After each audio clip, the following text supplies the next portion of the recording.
এমন অনেক নাম্বার আমাদের মোবাইলে থাকে যারা আসলে আর এই পৃথিবীতে থাকেন না, চলে গেছেন আমাদের ছেড়ে, কিন্তু তাদের নাম্বারগুলো আমাদের মোবাইলে সেভড রয়ে যায়। আর অন্য কাউকে খুঁজতে খুঁজতে আমরা হঠাৎ করে দেখে ফেলি তাদের নাম্বারটা। তখন আমাদের এটা মনে হয় যে এই নাম্বারটা রেখে আসলে কি হবে, ডিলিট করে দেওয়া উচিত। কিন্তু আমরা ডিলিট করতে পারি না, আমরা থেমে যাই।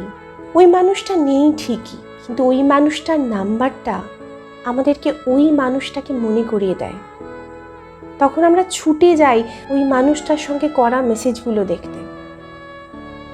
তখন এই মেসেজগুলো দেখে আমরা তাদের সাথে কাটানো সেই মুহূর্তগুলোকে মনে করি, আর এই অনুভূতিটাই আলাদা হয়। তাই কখনো কারোর নাম্বার ডিলিট করবেন না মোবাইল থেকে।